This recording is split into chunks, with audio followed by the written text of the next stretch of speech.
नमस्कार साथियों। Advocate Narendra Joshi YouTube channel पर आपका हार्दिक स्वागत है। साथियों, आज बात कर रहे हैं हम सहारा इंडिया परिवार की। हिंदुस्तान के एक बहुत बड़े बिजनेसमैन, बिजनेस टाइकून सहारा श्री सुब्रत राय के बारे में और उनके बिजनेस के बारे में। विगत एक दशक से सहारा इंडिया परिवार के निवेशक, एडवाइजर, लीडर और उनके कर्मचारी एक दंश भुगत रहे हैं और परेशान हो रहे हैं।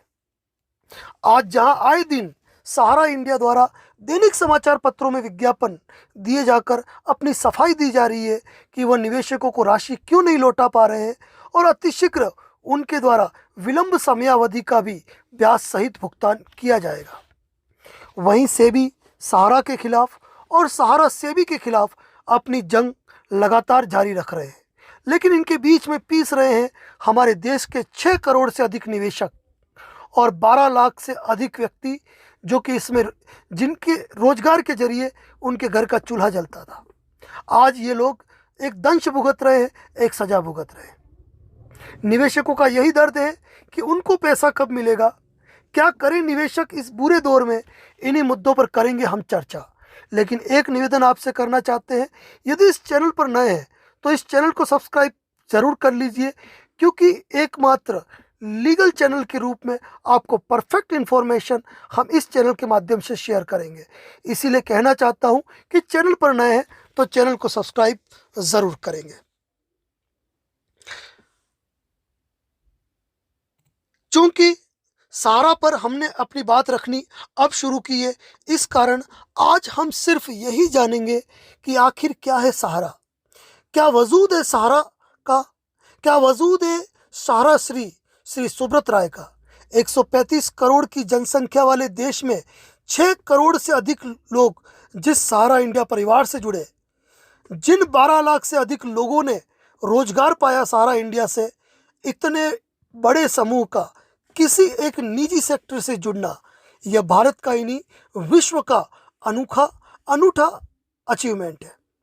आखिर लोगों का इतनी बड़ी संख्या में अटैचमेंट क्यों हुआ सहारा इंडिया के साथ? एक ऐसी कहानी जो वास्तव में जादुई है, जो मिरेकल है, जिस पर विश्वास नहीं होता है।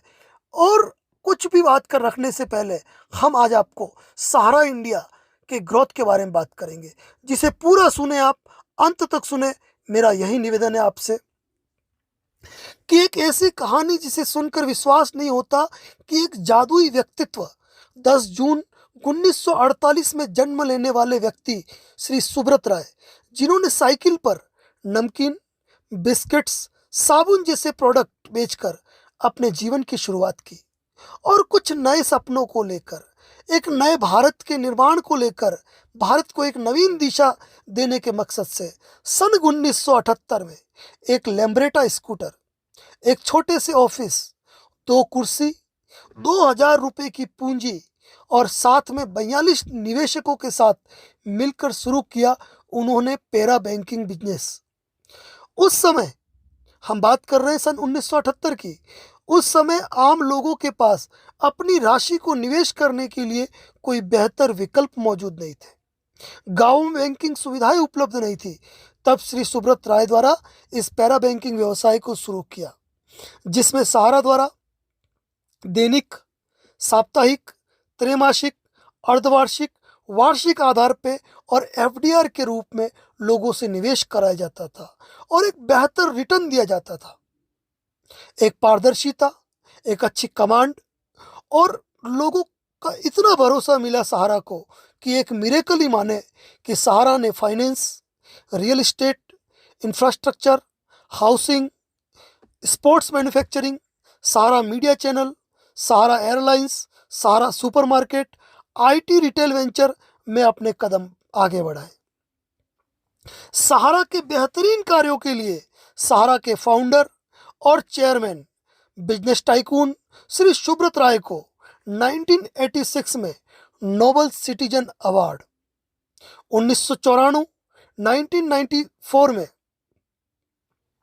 उद्यमश्री अवार्ड, 2001 में नेशनल सिटीजन अवार्ड, 2002 में बिजनेसमैन ऑफ द ईयर, 2004 में ग्लोबल लीडरशिप अवार्ड और 2007 में TV icon of the year के सम्मान से नवाजा गया। हिंदुस्तान में ऐसे चेहरे नहीं मिलते हैं, ऐसे लोग नहीं मिलते हैं जिनको लगातार इस प्रकार के ऐतिहासिक सम्मानों से नवाजा जाए। व्यवसाय जगत के हर क्षेत्र में सारा श्री सुब्रत राय ने अपना परचम लहराया।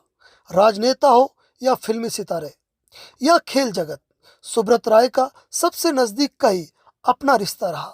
यहाँ तक कि बुरे दौर में सबका साथ निभाया, चाहे वह महानायक अमिताभ बच्चन ही क्यों न हो।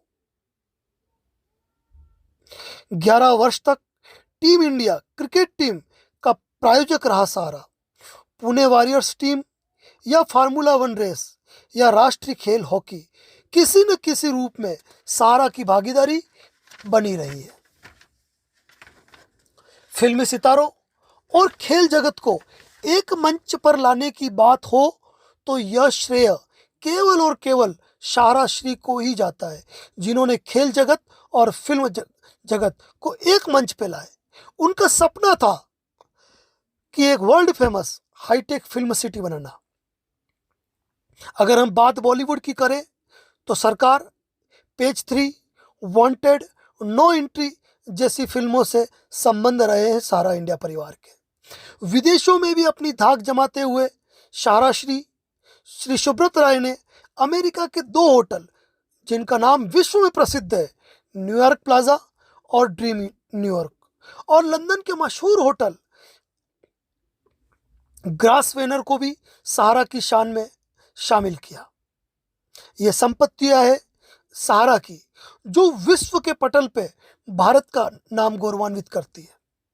सारा के पास मुंबई एम्बीवली में 313 एकड़ प्रोजेक्ट, मुंबई वर्सोवा में 106 एकड़ की जमीन, लखनऊ में 191 एकड़ जमीन, देश के भिन्न भिन्न शहरों में 764 एकड़ जमीन।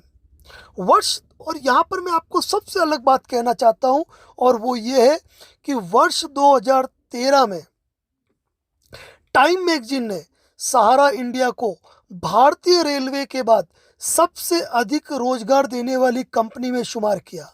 और अगर निजी क्षेत्र में कहे तो सहारा इंडिया पहला ग्रुप बना जिसने संपूर्ण देश में लाखों रोजगार दिए। ये खिताब ही है। वहीं पर इंडिया टुडे ने सहारा श्री सुब्रत राय को देश के सबसे 10 ताकतवर लोगों की सूची में शामिल किया। सहारा इंडिया के फाउंडर, चेयरमैन, बिजनेस टाइकून सहारा श्री सुब्रत राय के निवास की बात करें तो अमेरिकी राष्ट्रपति के कार्यालय व्हाइट हाउस की तर्ज पर उनका मकान बना हुआ है। अन्य निवास की बात करें तो ब्रिटेन के शाही निवास बकिंगम पैलेस का प्रतिरूप है। उनके बेटे की शादी देश की यादगार और महंगी शादियों में से एक है। सहारा श्री सुब्रत राय के निवास स्थान में रोल्स रॉयस, BMW, बेंटली कारों का जखीरा उनकी शान बढ़ाता है। देश के बुरे वक्त के दौर में जब सारा इंडिया परिवार ने 300 शहीदों के जीवन के लिए, उनके परिवार के लिए अपनी महती भूमिका निभाई, तब स्वयं तत्कालीन प्रधानमंत्री अटल बिहारी वाजपेयी ने खुले कंठ से सारा इंडिया परिवार, सारा श्री की तारीफ करने से वो खुद को नहीं रोक पाए। यहां पर आप खुद सुने हमारे माननीय तत्कालीन प्रधानमंत्री श्री अटल बिहारी वाजपेयी की आवाज को कि क्या कहना चाहते हैं वो सहारा इंडिया परिवार के बारे में। मैं सहारा इंडिया परिवार को धन्यवाद देना चाहता हूं, जिन्होंने 300 शहीद परिवारों की पूरी देखभाल करने का जिम्मा लिया है। हमें विश्वास है कि इस तरह के और भी परिवार मैदान में आएंगे और देश के प्रति अपने कर्तव्य का पालन करेंगे।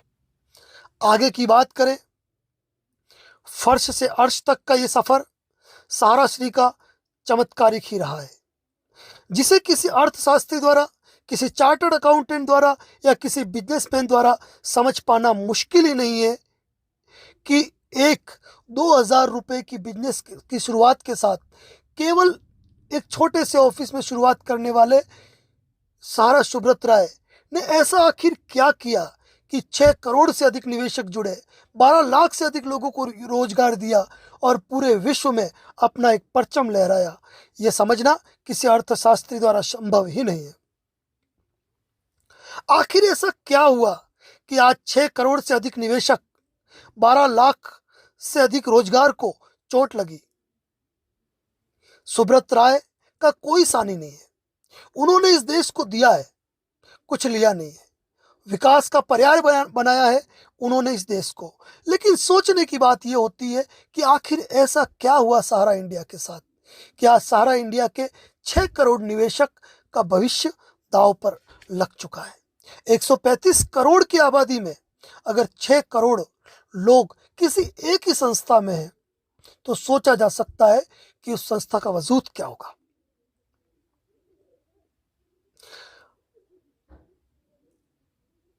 साथियों, मैं यहां पर यही कहना चाहूंगा कि आज सबसे बड़ी बात लोगों के दिमाग में एक ही बात लगी हुई है कि इन कानूनी विवादों के चलते जो सहारा और सेबी का विवाद चल रहा है, क्या इन कानूनी विवादों के चलते क्या 1.5 लाख करोड़ वाले सहारा इंडिया परिवार का अस्तित्व ही समाप्त हो जाएगा? क्या 12 लाख परिवारों के जो चूल्हे चलते थे सहारा के कारण, क्या वो बंद हो जाएंगे? क्या 6 करोड़ निवेशकों की राशि डूब जाएगी? बहुत ही सोचनीय स्थिति है कि आखिर सरकारी खामियों का नतीजा क्यों भुगते निवेशक। लेकिन आज भी हजारों निवेशकों को मालूम नहीं है कि सहारा के साथ हुआ क्या है। लेकिन एक बात मैं सबसे अलग कहना चाहूंगा कि जब भी किसी कंपनी के खिलाफ या किसी संस्था के खिलाफ ऐसी कोई परिस्थितियां पैदा हुई जब उस संस्था पे या उसके प्रमोटर या उसके डायरेक्टर्स पे कोई विपरीत समय आया और वो लोग जेल गए, तो ऐसी अवस्था के अंदर ताश के पत्तों की तरह वो संस्थाएं ढह गई, खत्म हो गई। लेकिन सहारा इंडिया का वजूद आज एक दशक से लड़ते हुए भी आज भी उसी रूप में कायम है। तो आखिर क्या ऐसी परिस्थितियां पैदा हुई जिन परिस्थितियों के चलते विश्व के एक बहुत बड़े बिजनेस, सहारा इंडिया के एक बहुत बड़े बिजनेस को, जो कि इस देश की पहचान था, उसको स्कैम कहा गया? क्यों सहारा स्कैम कहा गया? आखिर ऐसा क्या हुआ? आखिर ये विवाद कब थमेंगे? इन विवादों की जड़ क्या है? विवाद क्यों पैदा हुए? और निवेशकों को उनका पैसा कब मिलेगा, कैसे मिलेगा?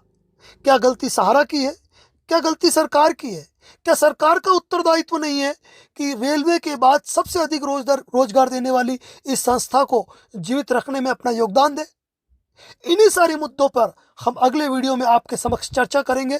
लेकिन यही कहूँगा, इस चैनल पर नए हैं तो चैनल को सब्सक्राइब जरूर करें, क्योंकि कोर्ट से जुड़ी कोई भी लीगल अपडेट, सहारा से जुड़ी प्रत्येक लीगल अपडेट हमारे द्वारा इस चैनल पे बिल्कुल ऑथेंटिक रूप से दी जाएगी। यदि आप सहारा इंडिया के निवेशक हैं, एडवाइजर हैं, लीडर हैं, कर्मचारी हैं, तो इस चैनल को सब्सक्राइब जरूर करें और प्रत्येक निवेशक तक शेयर करें कि आखिर आगे के चलते विवादों को लेकर आगे की क्या रणनीतियाँ होगी, क्या स्थितियाँ होगी और निवेशकों को उनकी राशियाँ कैसे मिलेगी। इसी मुद्दे पर हम अगले वीडियो में चर्चा करेंगे। तो चैनल को सब्सक्राइब करें और वीडियो को शेयर ज़रूर करें। धन्यवाद। जय हिंद, जय भारत, जय राजस्थान।